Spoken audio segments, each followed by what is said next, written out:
का एक कमजोर मुख्यमंत्री और कैसा हो।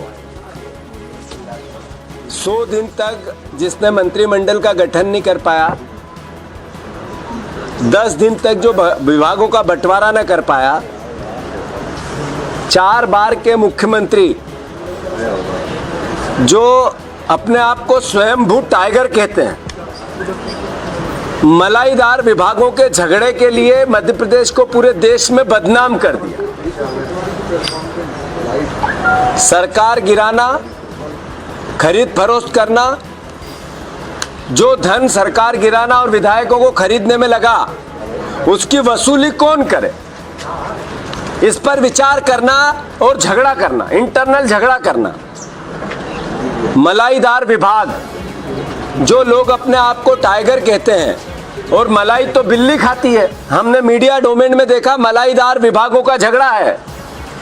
तो इसका मतलब है कि 2 बिल्लियां मलाईदार विभागों के लिए मध्य प्रदेश के भविष्य को गर्त में डाल रही है। बिना मंत्री के 4 महीने 1,000 से ज्यादा फाइलें, 2-2 हजार फाइलें हर विभाग में पेंडिंग होना, क्या मध्य प्रदेश के विकास को बाधक नहीं करता है? ये सवाल जो मध्य प्रदेश में बने हुए हैं जनता के सामने, मैं मानता हूं कि मध्य प्रदेश के भविष्य को लेकर एक प्रश्न चिन्ह खड़ा करते हैं। तो इससे कमजोर एक मुख्यमंत्री का विशेषाधिकार होता है कि अपने मंत्रिमंडल का गठन करें, अपने विभाग बांटें। वो सारे विशेषाधिकार का गौण एक मुख्यमंत्री कैसे एक अच्छा सक्षम मुख्यमंत्री प्रदेश का हो सकता है? आज पूरे प्रदेश के सामने एक प्रश्न चिन्ह खड़ा हुआ है। कृषि ऋण माफी योजना, इसको लेकर मुख्यमंत्री बार बार सवाल उठा रहे हैं। कृषि ऋण माफी योजना कमलनाथ सरकार का एक महत्वाकांक्षी कदम था। सरकार किसानों की मदद करना चाहती थी, उनको सम्मान से जीना सिखाना चाहती थी, और उसको लेकर लगभग 25 लाख किसानों का ऋण माफ किया।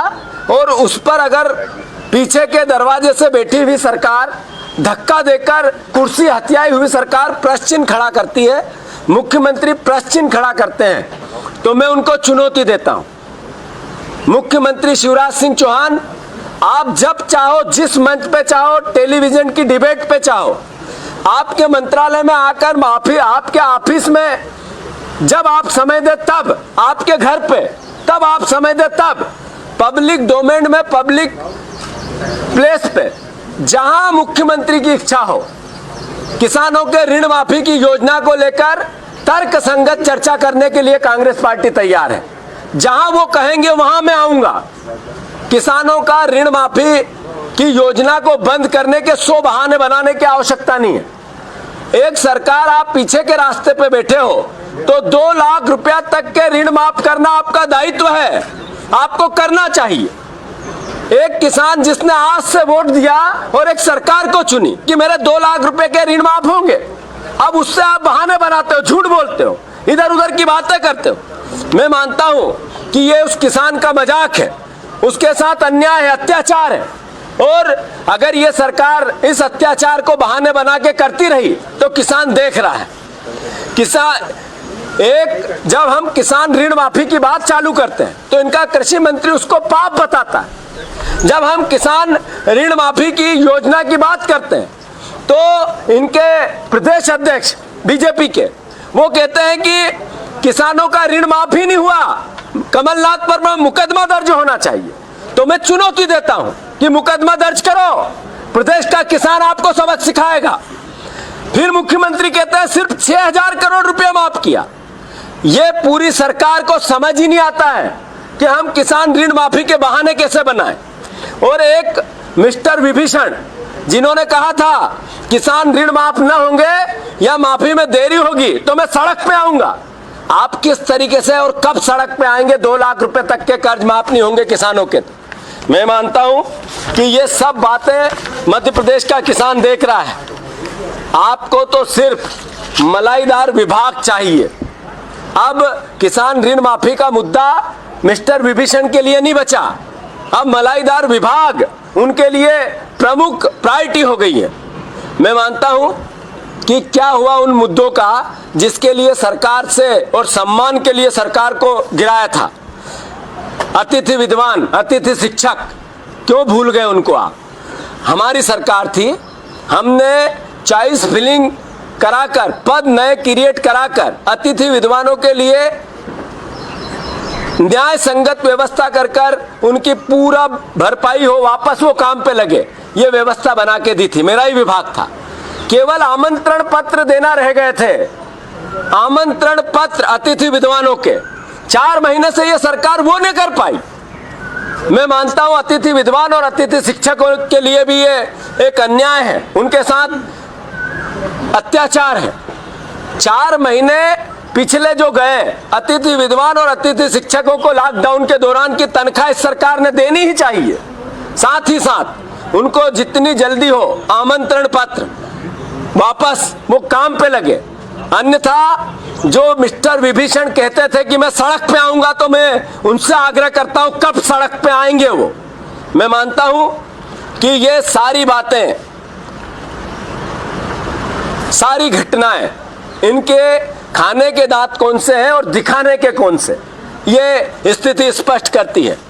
प्रदेश कई तरह की समस्याओं से ग्रसित है, वो चाहे कानून व्यवस्था हो, चाहे किसानों के ऋण माफी की बात हो, आत्महत्याओं की बात हो, बेरोजगारी की बात हो, या अन्य वो परेशानियां जो आर्थिक आधार पर आती है। पूरा मध्य प्रदेश ग्रसित है और ये सरकार अधिकारियों के अनुसार चल रही है, अधिकारियों के हाथ में है। अकेले मुख्यमंत्री सिर्फ हाथ ऊंचा करके पूरे मध्य प्रदेश की सरकार को ठप किए बैठे हैं। मैं मानता हूं कि इनका, जैसा मैंने कहा, खाने के दांत और दिखाने के दांत अलग अलग थे। सबका उद्देश्य प्रदेश की लूट का था, मलाईदार विभाग का था। कमलनाथ सरकार में यह संभव नहीं था। ईमानदार एक सरकार थी, विजन के साथ चलने वाली सरकार थी, हर वर्ग के लिए काम करने वाली सरकार थी। तो पीछे से धक्का देकर अपने अहम और अहंकार को प्रदर्शित करते हुए मध्य प्रदेश का भविष्य गर्त में डाल दिया। मैं मानता हूं कि जो करंट टॉपिक है विकास दुबे का, आज जिस तरीके से मध्य प्रदेश सरकार के मुखिया शिवराज सिंह चौहान ने कल बयान दिया, एक प्राइवेट एजेंसी के गार्ड ने उसको पकड़ा, विकास दुबे को सिलेंडर करने वो यहां आया था, पुलिस के पास गया और सरकार वाहवाही लेने में लुट गई कि हमने पकड़ा, हमने पकड़ा, हमने पकड़ा। गृह मंत्री के बयान आए, बीजेपी के नेताओं के बयान आए, मुख्यमंत्री के, पर मध्य प्रदेश सरकार ने सिर्फ डाकिए का काम किया। विकास दुबे का अपराध आज नहीं तो कल उसको तो मौत होनी ही थी, जघन्य था। पर इसके पीछे का राज क्या है? अगर गाड़ी नहीं पलटती तो क्या कई लोगों की कुर्सियां पलट जाती, उत्तर प्रदेश सरकार पलट जाती? मध्य प्रदेश में भी जिस तरीके से उसने अपने आप को यहाँ सुरक्षित करके उज्जैन में आत्मसमर्पण करने की व्यवस्था बनाई, क्या उसके पीछे के कोई राज थे? ये सब बातें उसकी मौत के साथ एक तरह से दफन हो गई है, जो सवाल खड़े करती है। मैं फिर कहता हूं कि जो पुलिस परिवार के लोगों की हत्या इस जघन्य अपराधी ने की थी, उसकी सजा तो मौत ही थी। पर मैं मानता हूं कि ये आशंका सिर्फ मीडिया को नहीं है। कल मीडिया ने जिस तरीके से सवाल उठाए थे, दबाव बनाया था पूरे देश की मीडिया ने, वही कारण था कि ये परिस्थिति निर्मित हुई। मैं फिर से आप सबको अनुरोध करना चाहता हूं कि मध्य प्रदेश के कानून व्यवस्था के हालात बद से बदतर है। पूरे अपराधियों के लिए मध्य प्रदेश अपनी राजधानी बन गई है, शरण स्थली बन गई है। यहाँ 15 महीने माफिया के खिलाफ जो राज चला और उसके बाद शिवराज का फिर से राज आया, जिसमें 21,000 घोषणाएं अधूरी थी और कानून व्यवस्था लचर थी, किसानों को गोलियां मारी जाती थी और किसान के बच्चों पर जिस तरीके से मुकदमे लगाए जाते थे, वो सरकार फिर से आई, अपराधियों को लग गया। मैं मानता हूं कि ये सारा जो घटनाक्रम है, व्यवस्था है, जनता देख रही है। पर प्रश्न ये है कि बजट आने वाला है, 10 दिन बाद मध्य प्रदेश सदन में बजट आएगा, वित्त मंत्री नहीं है। कौन बजट बना रहा है, कैसे बजट बन रहा है, मध्य प्रदेश के आर्थिक आय व्यय को किस तरीके से साल भर तक हम आगे बढ़ाएंगे। मुख्यमंत्री मौन है, अक्षम है, कमजोर है। 10 दिन में जिस तरीके से बजट आएगी उसका पूरा दामोदरमार पॉलिटिकल लोगों पे नहीं है, जनता के प्रतिनिधियों पे नहीं है, सिर्फ अधिकारियों पे, राजतंत्र पे। मैं मानता हूं ये मध्य प्रदेश के साथ घोर अन्याय है। पिछले 4 महीने से एक कमजोर मुख्यमंत्री के रूप में शिवराज सिंह साबित हुए। अद्भुत कमजोर मुख्यमंत्री जो खुद अपने विभागों का बंटवारा नहीं कर सके, जो खुद अपना मंत्रिमंडल नहीं बना सके, गृह मंत्री के पास ढोक देने के लिए, उनको मनाने के लिए उनको जाना पड़े। ऐसा मुख्यमंत्री कैसे प्रदेश चला सकता है। मुख्यमंत्री किसान ऋण माफी, आप शिवराज सिंह जी किसान ऋण माफी 2 लाख रुपए तक की आप करो, अन्यथा आप इस्तीफा दो। मुख्यमंत्री जी आपके विभागों का बंटवारा जल्दी से करो, आज ही करो, अन्यथा आप इस्तीफा दो। अतिथि विद्वानों के लिए आप नियमितीकरण और उनका आमंत्रण पत्र आज ही दो, अन्यथा आप इस्तीफा दो। कानून व्यवस्था मध्य प्रदेश की सही करो, अन्यथा आप इस्तीफा दो। अधिकारी राज पर लगाम लगाओ, अन्यथा आप इस्तीफा दो। और आउटसोर्स की सरकार बंद करो और एक जनतंत्र की, लोकतंत्र की सरकार जैसा काम करो, अन्यथा आप इस्तीफा दो। मैं सारे घटनाक्रम के बाद 24 चुनाव, मध्य प्रदेश फिर कमलनाथ आ रहे हैं और शिवराज जा रहे हैं। जनता ने हर विधानसभा के हम घूमे हैं, बात की है, कार्यकर्ताओं से बात की है, फीडबैक लिया है। 24 की 24 सीट कांग्रेस पार्टी जीतने वाली है। पूरा 4 महीने का कार्यकाल लूट और खसोट और विभागों में मलाईदार विभागों के झगड़े का रहा और ये प्रदेश की जनता ने देखा है। मध्य प्रदेश की 24 विधानसभा के सीटों के मतदाताओं ने निर्णय ले लिया है कि फिर से कमलनाथ को लाना और शिवराज को भगाना है। मैं मानता हूं कि या तो शिवराज अभी इस्तीफा दे तो उनकी इज्जत बचेगी, सम्मान बचेगा, अन्यथा 24 चुनाव के बाद तो उनको जाना ही है, हर हालत में जाना है। मैं सारे घटनाक्रम के साथ बीजेपी के